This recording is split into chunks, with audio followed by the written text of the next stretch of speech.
Hi, this is Scott Garibay, and today I'm going to be talking about Ghost in the Shell 2017.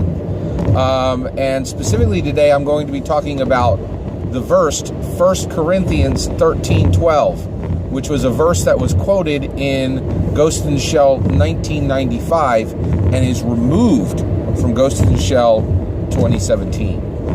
This content is spoiler-free. So the verse is a very interesting verse. It comes from the New Testament. It comes from 1 Corinthians chapter 13, verse 12. And it's said word for word in the Ghost in the Shell 1995 version. And it says, "For now we see through a glass darkly, but then face to face." It's a deep, deep verse within the Bible. So as an evangelical Christian, I find this fascinating. There's a whole lot of things that are bound up in this. One that's a little bit sad is I think Hollywood is becoming increasingly antagonistic toward Christian beliefs and toward our sacred text, the Holy Bible. So, you know, there was a lot of decisions that were made in Ghost in the Shell 2017. I loved Ghost in the Shell 2017. I think it's a 5 out of 5 star movie. I think this is a misstep. I think this absolutely should have remained within the film. And the reason why is, you know, 1 Corinthians was written in the first century of the, of the new millennia, of the 2,000 years ago. And, basically, even then, what they were talking about is the different worlds we live in as human beings. And that's what Ghost in the Shell is 2,000 years later, right? So you have disciples of Jesus Christ talking about mind, body, spirit. And here we are watching anime films that are talking about mind, body, spirit. And looking at that through the lens of the Holy Bible, right? Really, really fascinating. So one of the things, and I love this movie so much because it just made me think about my state as a human being, right? And one of the things I think is very strange is I actually think Ghost in the Shell 2017 is the movie itself reaffirms evangelical Christian ideas. I don't think that the creators had any intention to do that. In fact, I think they would have been appalled that it ended up doing that. But that's the reality, is when you start dealing with issues that talk about mind, body, and spirit, you're gonna get right back to the Holy Bible very, very fast, because it is the treatise. It's it's the #1 content in the world that speaks on that subject, right? So so when you look at Ghost in the Shell 2017, one of the things that's really fascinating is you are seeing a world that is where everyone is trying to augment themselves, trying to make themselves better, okay? And when you look at the cyber enhancements that they have, those cyber enhancements improve 3 distinct things. We see this, right? They improve sight. So we see Batu get new eyes. It takes like 2 hours for him to have, his eyes are blown out. It takes 2 hours for him to get completely new eyes, which can help him to see in different spectrums than his old eyes, enhanced vision, being able to magnify, being able to see in ultralight, being able to see thermal, not just in color, but being able to, choose his filter for sepia or black and white, whatever he chooses, right? So these cyber enhancements can improve sight throughout the film. We see multiple people who have enhanced their body use cyber enhancements to make themselves stronger, tougher, right? So we see sight and strength. And the last one we see is intellect. So one of the characters talks about being able to learn French in less than a minute, fluent French in less than a minute, through what is called a skill soft, right? So, that's incredible. So here we see the cyber enhancements can make our sight better, our strength better, and our intellect better.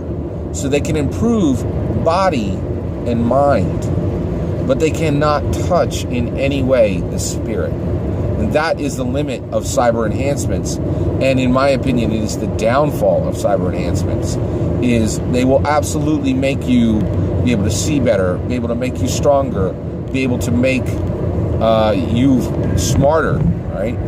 But the reality is, I think Shadowrun is a great way to look at this.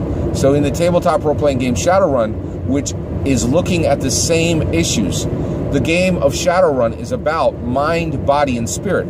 That is a tabletop role-playing game that is talking deeply about technology, theology, and philosophy, right? And that's amazing, right? That game says when you take cyber enhancements, you lower your human essence.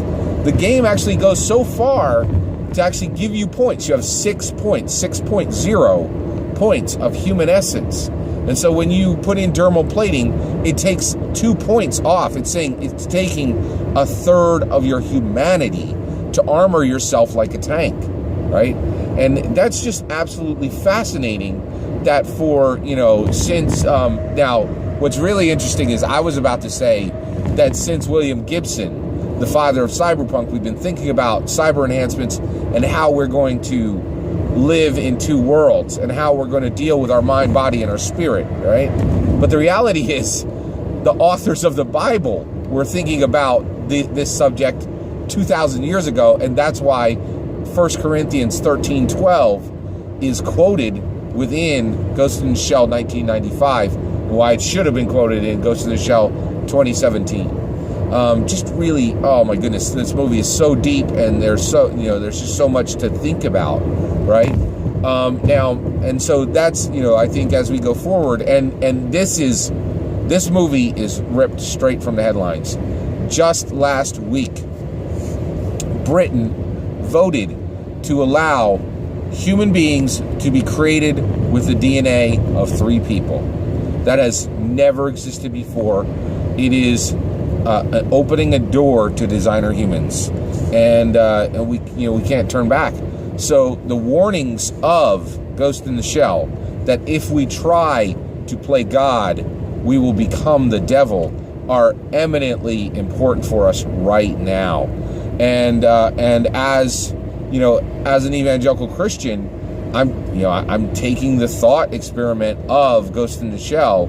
And one of the things is, I think one of the things that movie is pointing to is we have to balance how we are caring for ourselves, right?